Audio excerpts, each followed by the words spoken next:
Bonjour, bienvenue dans cette nouvelle émission Quoi de neuf. Aujourd'hui, je reçois M. Alain-Claude Lagier, le président de l'association FOSS.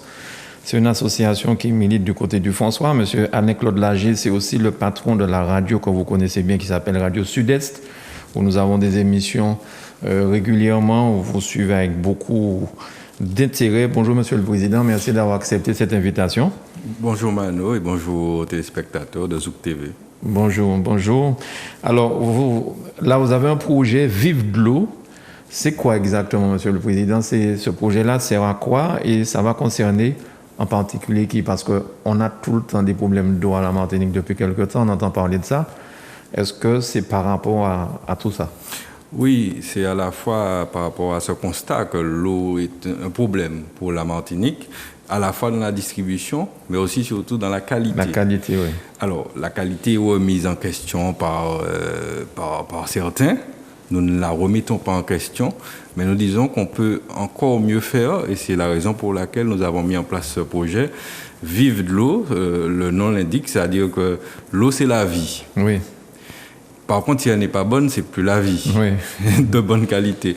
Donc l'idée, c'est effectivement de contribuer, par nos petits moyens, de contribuer à ce que la santé des Martiniquais aille de mieux en mieux, et notamment des populations les plus vulnérables que sont les aînés, les seniors, et puis les plus jeunes d'entre nous. D'accord. Donc ça, c'est une opération qui va surtout impacter peut-être les EHPAD, certains établissements. Comment ça se passe exactement ? L'idée, c'est d'offrir à des établissements, donc les EHPAD, certains EHPAD et certaines crèches, un dispositif de filtre à eau qui leur permettra de filtrer l'eau du robinet et donc de faire que cette eau qui sera consommée dans ces établissements soit encore plus saine que celle que nous buvons au jour le jour. C'est ça. Et donc, l'idée, c'est de financer ces osmoseurs, en l'occurrence, c'est comme ça que ça s'appelle, les financer grâce aux dons de la population, de nous prendre en main. Parce que nous avons tendance à attendre que tout vienne du ciel. Ouais. Eh bien, nous nous sommes dit pourquoi pas nous prendre en main et réaliser donc cette opération, appeler la générosité des Martiniquais sur cette question, qu'ils fassent un don pour que nous puissions faire l'acquisition de 5 osmoseurs que nous mettrons à disposition de structures EHPAD et crèches. Pour l'instant, de 2 ou 3 communes, le Lamentin, le François, Robert, des communes limitrophes du François, puisque nous sommes une association du François. Et puis par la suite, si l'opération fonctionne, eh bien aller beaucoup plus loin et puis essayer de développer cette opération de manière à améliorer la santé des Martiniquais. Alors, vous êtes une association du François, vous êtes aussi conseiller municipal de la ville du François, vous êtes aussi conseiller communautaire de l'Espace Sud. Tout à fait. Donc vous connaissez cette problématique des écoles, la qualité de l'eau. Ce purificateur d'eau permettra de filtrer les pesticides, les nitrates de plomb, les nitrates et le plomb présents dans l'eau du robinet. Parce qu'il faut quand même que les gens se rappellent que l'eau qui arrive dans nos robinets n'est pas parfaite. Non, elle est potable. Elle est potable. Mais elle n'est pas pure. Elle n'est pas pure. Voilà. Elle n'est pas pure. On se rappelle que la Martinique est quand même impactée par la chlordécone. Enfin, il y a tous ces problèmes-là. Donc là, c'est pour l'instant, ce projet, c'est pour améliorer l'eau pour les plus fragiles, j'ai envie de dire. Voilà, les EHPAD, les enfants à l'école, tout ça. Les enfants en crèche notamment, parce que vous imaginez bien que dès l'enfance, c'est peut-être ce qui nous est arrivé, nous avons consommé cette eau, et c'est sur le long terme que ça agit, c'est pas tout de suite, puisqu'il y a des petites quantités. Donc l'idée, c'est effectivement de financer effectivement ce dispositif de manière à diminuer. On ne va pas effacer, vous l'avez dit, il y a du nitrate, il y a du chlore, il y a de l'aluminium, il y a des pesticides. Et nous nous attaquons justement à travers cette opération aux pesticides, notamment la chlordécone, dont on parle énormément. Le taux de chlordécone qui est compris dans la norme de l'eau que nous buvons, c'est 0,1 microgramme par litre. Ouais. C'est autorisé. Et on dit que ce n'est pas nocif pour la santé. Bon, 0,1 plus 0,1 plus 0,1, je crois qu'au bout, effectivement, au bout d'une vie, au bout de 30 ans, ça peut faire qu'aujourd'hui, nous avons des cancers, comme on le connaît, nous sommes champions du monde des cancers de la prostate, par exemple. Oui. Donc, l'idée, c'est d'apporter un concours supplémentaire. L'eau est de bonne qualité, visiblement, du robinet. Mais il y a quand même tous ces petits pesticides, des bactéries, des choses comme ça. Eh bien, nous allons accompagner pour qu'elles soient encore meilleures pour ces deux populations, les aînés et les plus jeunes. Alors, à terme, l'idée aurait été que chacun ait dans son foyer un dispositif de traitement d'eau. Hein. C'est ça, à terme, l'idée. Mais c'est vrai que ça a un coût. Ça coûte combien? Un osmoseur, concrètement, grosso modo, coûte pratiquement 1 000 €, 900 000 €. 900 à 1 000 €. 900 000 €, d'accord. Et le filtre, parce qu'il faut l'entretien. C'est ça le problème. Oui. C'est qu'il faut l'entretien tous les 2 mois, changer le filtre. Et le filtre à lui tout seul coûte au moins 150 €. Donc vous imaginez bien qu'il n'y a pas beaucoup de foyers en Martinique qui peuvent se permettre ça. D'accord. Mais moi, je pense qu'on peut initier une opération avec le concours des autorités, notamment la CTM. Pourquoi pas, de même qu'on finance des dispositifs de récupération d'eau, par exemple, etc. Eh bien, on pourrait aider les ménages à acquérir un osmoseur pour la maison. Un osmoseur qui se trouve sur le robinet principal de manière à ce que vous puissiez partir le matin avec votre carafe d'eau. Là, plus besoin d'acheter d'eau, mais après peut-être qu'il y a ceux qui vendent de l'eau qui seraient ça serait moins intéressant pour eux. Mais enfin, l'idée là, c'est améliorer la santé. C'est une opération de solidarité avec les aînés et les plus jeunes, mais en même temps lié à la santé publique. Mais Monsieur le Président, comment vous allez faire pour financer ça? Près de 1 000 € par appareil. Déjà là, si vous faites ça dans 5 établissements, vous êtes à 5 000 sans compter les filtres qu'il faut changer régulièrement. C'est ça. Comment vous faites? Nous recherchons 5 300 €. Donc nous avons ouvert une cagnotte Letchi. D'accord. Tout le monde connaît, on va sur Letchi, on voit l'association FOSS, projet Vive de l'eau, et on peut apporter son concours, ou alors directement, en appelant des numéros que je vais donner tout à l'heure, peut-être, vous pouvez donc soit faire un don par chèque ou comme vous voudrez, et vous aurez en échange, bien entendu, un reçu, puisque c'est une association qui mène l'opération. Donc 5 300 €, c'est l'objectif, et nous avons démarré le 15 janvier, et nous visons jusqu'au 15 février. Il fallait bien mettre une date limite, sinon... voilà. Donc, elle a démarré récemment. Et puis, on y travaille à la publicité de cette affaire-là pour qu'à terme, nous soyons... nous arrivions à l'objectif. Je suis convaincu qu'on va y arriver parce que les Martiniquais sont généreux et que c'est une cause, finalement, nous toutes ni tiiches qui la crèche, nous toutes ni parents qui en EHPAD. Donc, c'est aider dans nous les uns les autres. Tout à fait. Alors, quels sont les numéros où on peut vous joindre concernant ça? Alors, les 2 numéros, c'est le 2 portables, donc 06 96 89 37 19 et le 44 09 05. 44 09 05. Vous avez toutes les informations et puis les modalités si vous voulez faire un don, aucun problème. Et comment ça a été accepté par les gens avec qui vous avez parlé de ce projet? Est-ce que vous en parlez autour de vous? Est-ce que la municipalité, par exemple du François, adhère et offre un osmoseur, peut-être? Nous ne les avons pas encore sollicités, ça viendra peut-être. Pour l'instant, c'est une action purement associative en direction des établissements. Les établissements, par contre, ont fait excellent accueil à cette initiative. Lorsque nous les appelons, ceux que nous essayons de sélectionner sur le Lamentin, Aubert, François, eh bien, ils nous disent tout de suite oui. Oui, ils sont intéressés par cette opération. Après, la charge de l'entretien leur reviendra. Bon, pour un établissement, 150 €, bon, même s'ils sont... Bon, ça peut se gérer. Donc, l'entretien leur appartient à partir de ce moment-là où nous aurons livré ces appareils montés totalement opérationnels. Est-ce qu'il y a des EHPAD au François? Au François, il y a 2 EHPAD. 2 EHPAD. Un public qui est à côté de l'hôpital, donc qui fait partie de l'hôpital, en fait, c'est un public. Et puis un privé qui est mené par une association, l'EHPAD de l'Église, qui est bien connu au sommet du monde, la Croix. Enfin, ça, c'est le plus ancien d'ailleurs, et qui a déjà reçu énormément de personnes d'un peu partout. Et ce sont des structures qui sont aussi en difficulté. C'est pas simple aujourd'hui, même si nous sommes une population qui vieillit. Mais la gestion même et les ressources des EHPAD ne sont pas forcément aisées à trouver. Ça coûte quoi à peu près pour une place en EHPAD? Je n'ai pas les prix précis, mais il me semble qu'on est dans des milliers d'euros. C'est-à-dire que des chiffres qui me viennent en tête comme ça, il me semble qu'il y avait une affaire de 3 000 €. Donc c'est mensuel. Donc c'est des sommes extraordinaires. Je suis pas sûr des chiffres, je le dis, mais en tout cas c'est des milliers d'euros, ce qui fait que c'est pas la portée forcément de tout le monde. Et il y a le concours des institutions, bien sûr, la CTM, etc. Selon que l'EHPAD soit aussi purement privé, il y a des structures privées qui sont des entreprises. Et puis il y a d'autres associatives notamment. Parce qu'aujourd'hui, par rapport justement au fait que tout le monde travaille, enfin cherche en tout cas à travailler, c'est vrai qu'on ne peut plus tellement garder les parents à la maison, soit monsieur, soit madame, soit les enfants. Donc Tout à fait. c'est un peu compliqué. Il y a les accueils de jour aussi qui se développent, puisque comme les crèches, vous mettez les parents dans un centre d'accueil de jour et vous les récupérez le soir éventuellement. Ça aussi, ça se développe. Parce qu'il faut qu'on se projette en fait en Martinique sur ce qui nous attend d'ici quelques années.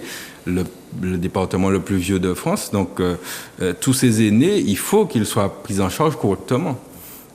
Et donc, je crois que les collectivités ont cette volonté de développer. Ça c'est bien parti. Maintenant, il faut continuer. Puis, il y a ces sources aussi d'emploi, de développement économique et d'emploi pour les jeunes Martiniquais. Oui. Alors, comment ça va le Sud, j'ai envie de dire, mais le François singulièrement, parce que vous êtes du François, vous avez l'association là-bas, vous avez la radio, je le rappelle, Radio Sud-Est. Comment vont les choses avec cette morosité due au Covid? Est-ce que les affaires, j'ai envie de dire, l'économie prend une sacrée étape?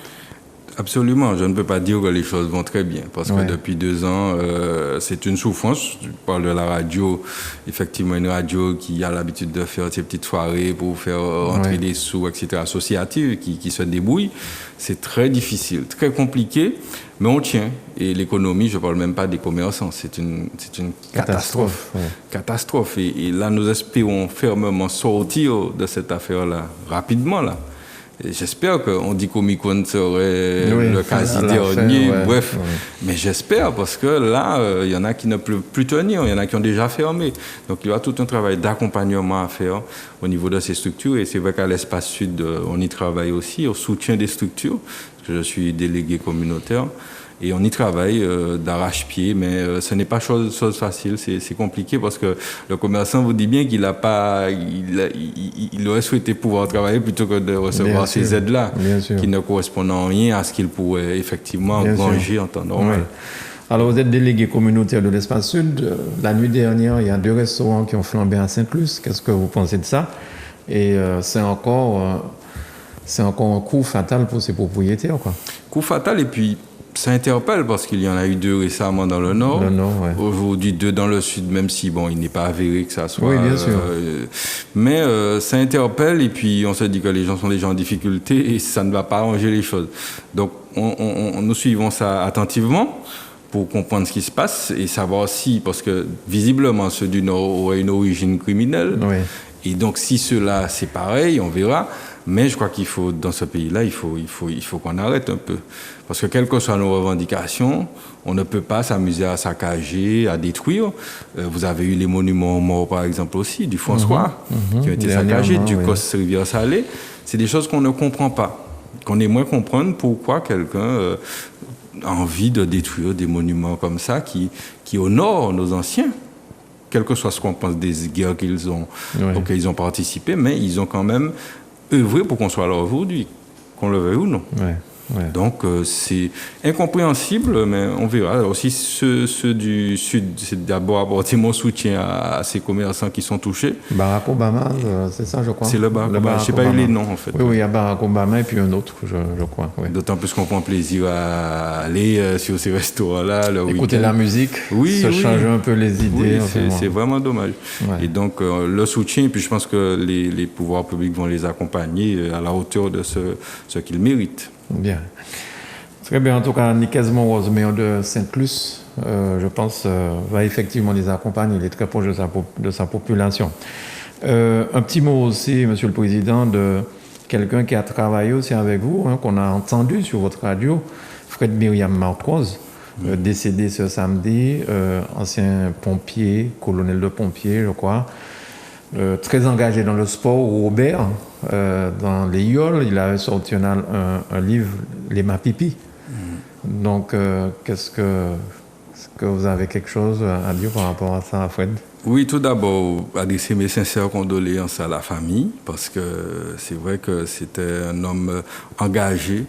Et lorsqu'un homme, je dis, choisit comme métier d'être pompier, je pense qu'il n'y a pas de hasard. C'est déjà parce que cet homme est versé vers les autres.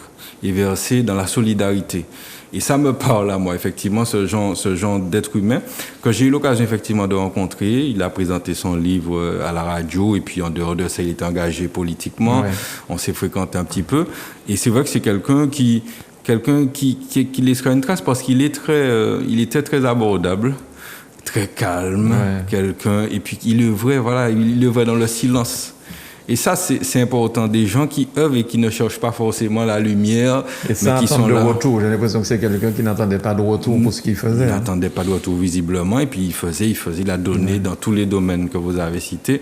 Donc je pense qu'il y a beaucoup de jeunes qui ont bénéficié de son aide, que ce soit au sport, que ce soit ailleurs. Et sincèrement, je pense qu'on a perdu quelqu'un d'important. Puis assez jeune, puisqu'il avait même pas 70 ans à peine. Donc c'est quelqu'un d'important pour le Robert, sûrement, sa ville natale, mais aussi pour la Martinique, parce que son action est visible et palpable. Je pense à ce dernier ouvrage avec Félix Mérine. Ça, c'est du concret et ça, c'est réel. Vouloir montrer cette histoire de vie de cet homme, pour parler de Félix Mérine, dont la vie n'a pas été simple, et puis on montre quel parcours il a pu faire.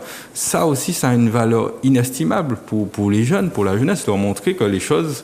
ça prend du temps, c'est pas facile, etc. Félix est sorti de loin. Il arrive aujourd'hui à être quelqu'un de très aimé en Martinique.